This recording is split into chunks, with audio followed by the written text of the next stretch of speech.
And naturally, I'm a Tottenham man, obviously. I can reflect back to being a player with and manager of some of the finest players that have ever been in the game. The place is fantastic, the tradition of this club. To be the manager of 3 cup-winning teams here, I'm so lucky, it's untrue. Hotspur America Podcast, airing every week during the English Premier League season. What a glory night at White Hart Lane. This great and historic football club. Down the Tottenham High Road. Hotspur America, the original US-based podcast dedicated solely to Tottenham Hotspur Football Club. Gascoigne gonna have a crack? He is, you know. Oh, I say! Schoolboy's own stuff. I hate Arsenal, just hate them. Oh, what a goal! Unbelievable! Wow, this is incredible. We're the Yids in America. This is on the top end. What a fantastic run! He scored! And it's turned home, Eric Dyer. This is your Hotspur America. Episode 29, Season 1 of the Hotspur America Podcast. I am Ken. We are all suffering, especially my head, after the mountain of pure alcohol that I drank today in suffrage over this 3-0 defeat against United.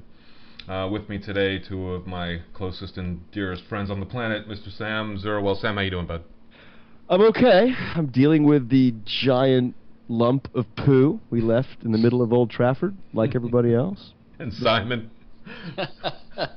follow that. I'm laughing. It's a start. Yeah, We're moving in the right direction. Don't laugh, you'll cry. How many times have we said that?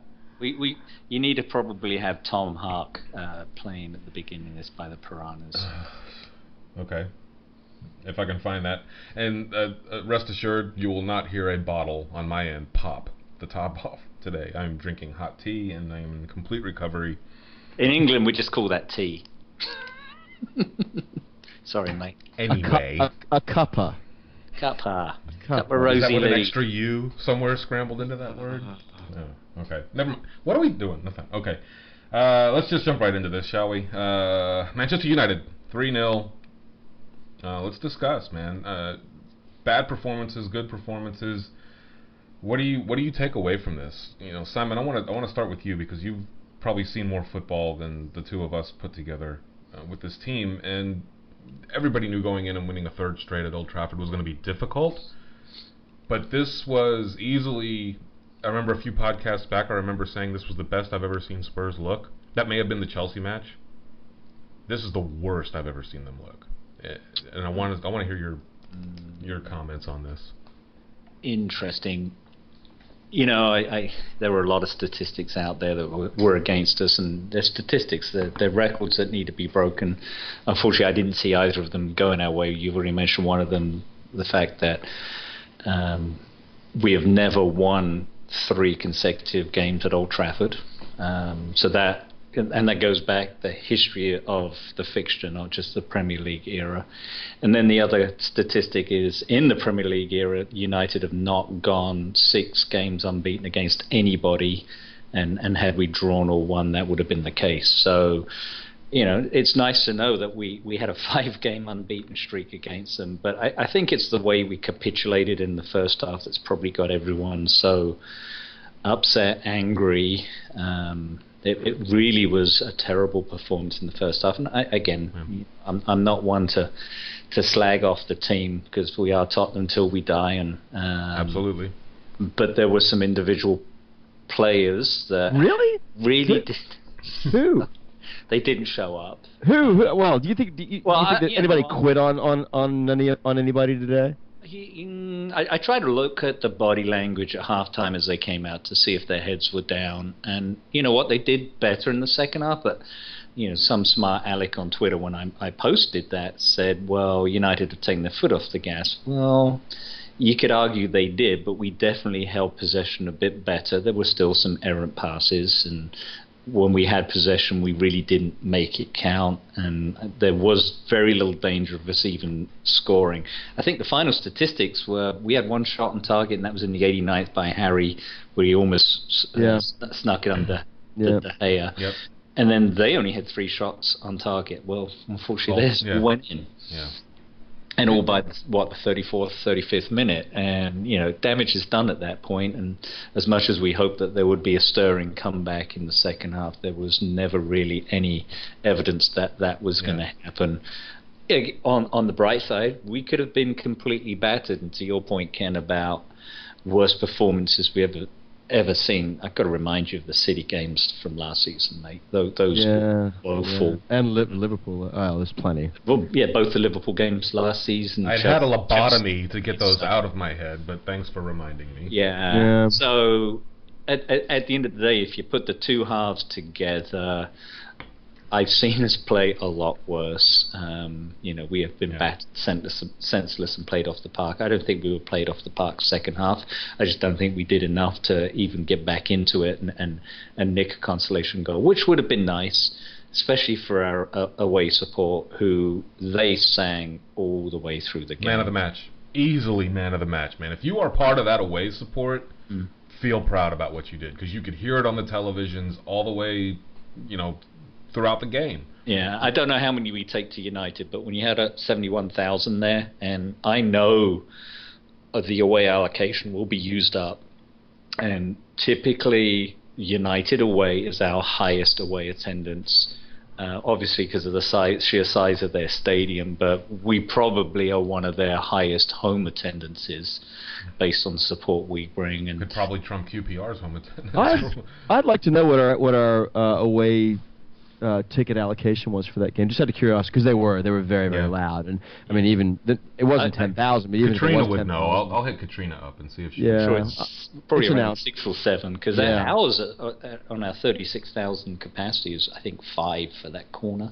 Yeah, that's what I thought too. So, but I would imagine it'd probably be a little bit more for Old Trafford, just it being, and that is the largest stadium in the country, isn't it? Yeah. Oh yeah, it's club-wise, yeah. Yeah, I have a good. Aside from Wembley, yeah. Wembley, Millennium, and our friend the Greek went to. What did he do? There was a Champions League. He was in London or in England for business, and he managed to watch a Chelsea Champions League match. Then he went up for Olympia. He's a Greek, obviously Greek. Went to see Olympiacos play Manchester United, and he's been to loads of Spurs games. He's like, it's unbelievable because it's louder in White Hart Lane, much louder than Old Trafford. For a freaking Champions League. Yeah, that's our compact stadium, though. It is noisy, and you probably were there for the noisiest game, the North London Derby. Everyone has said there's never been an atmosphere in a very long time for that game. So, obviously, we were up for it being the Arsenal, but we may not hear that again this season. I think the thing that disappointed me, I didn't mean to cut you off, Sam. I'm going to let you comment next. No. The thing that disappointed me is that everybody looked at this like, we are finally beyond all of the cup competitions. We are finally out of these games that come, quick and fast all the way through the holiday season. We get a week off. We have these 2 matches. We get an international break. With the week off, we looked like we had played a match yesterday. They looked a step slow. We lost every 50-50, it seemed like, at least in the first half. Yeah. And I think that was the most disappointing thing, is I was expecting something completely different. I do not mind that we lose 3-0.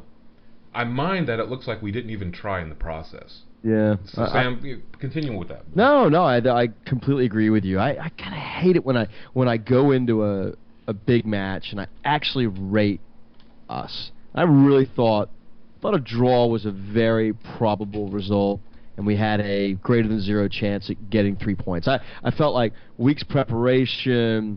We don't have the stresses of conflicting tournaments. We got one thing to focus on, and I just really didn't think that United was that good, and I was wrong, and we got absolutely bossed in every position today, with maybe the exception of one. We got completely bossed, but where we got completely bossed, I mean, we made Smalling and Chris Jones, Daley Blind. I mean, we made their midfield look fantastic. They out-muscled us at every turn, and they were also better, Fellaini as well, and they were also better at...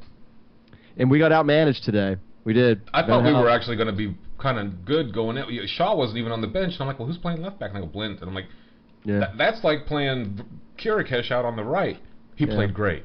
He played absolutely great out there, I thought. That was their best performance of the year, no question. I mean, it's not like I watched a lot of United, but they never looked they never looked to be, you know, worried about anything today. They were always in control of that game, always, even when we were at our best. Yeah. Now, for me, you know, we talked a little bit about Lloris and really had we were talking off air earlier, no chance at either of the 3 goals.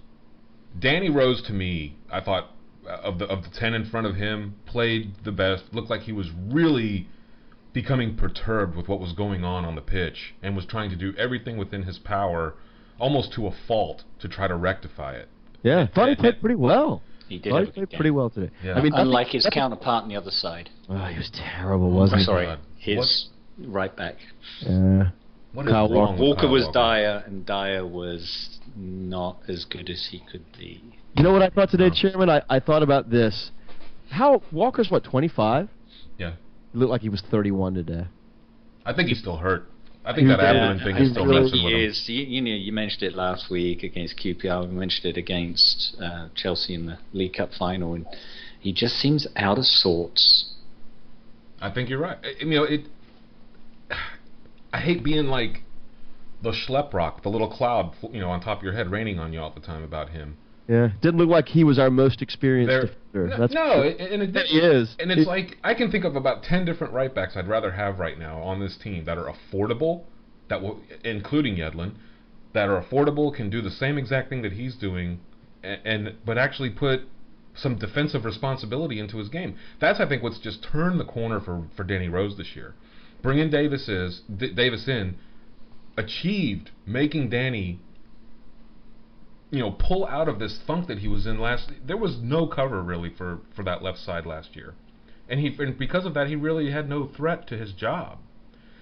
And I don't know if it was more of a system thing or what, but this year with this system and having Davis behind him laying in wait, and he's, you know, replaced him a couple of times, and he's had his off games too a little bit. I have not seen him really though take a week off to where it was like, you know what, that was just really piss poor by Danny Rose. I mean, just really bad. At least to the extent that we're seeing from Walker here lately. I am thoroughly convinced that when Pochettino comes out and says we have a healthy squad, that he's lying through his teeth on that, because I think Walker is nicked. But who are you going to put out there? Well, I don't know. I mean, was there physical things that he showed today that I just think he looked bad? I don't know. It didn't look like he was, you know, coming up lame or wincing, or I didn't see it, but maybe I didn't take a closer look. I just think he got. It's a match fitness thing for me, though. I just don't think he's recovered. Well, you know, we talked about the West Ham game. I mean, the only time that he looked bad in that game was late in the game, and he was nicked. He was nicked in that game for sure. But he went up against a fresh left winger who's, you know, can be quite dangerous, Moreno, and Ashley Young was on the left today, right?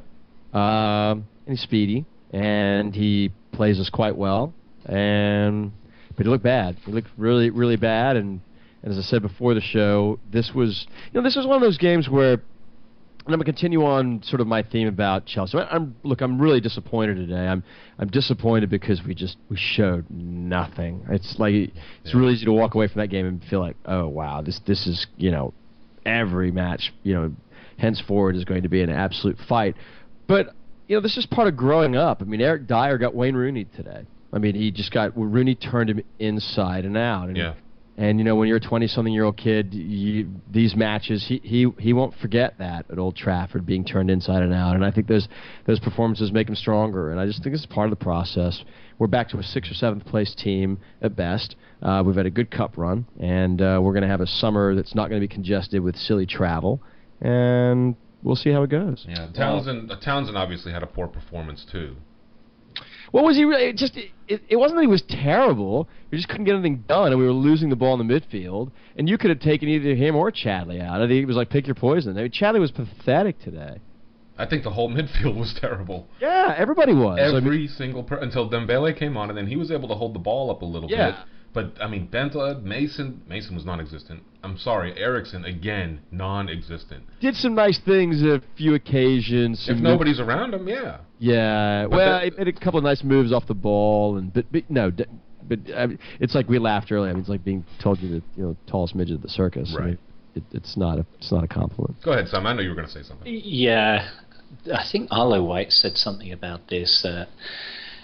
He made a reference during the game before we were getting battered senseless that, you know, teams after they've either won or just appeared in the League Cup final typically have a very indifferent form towards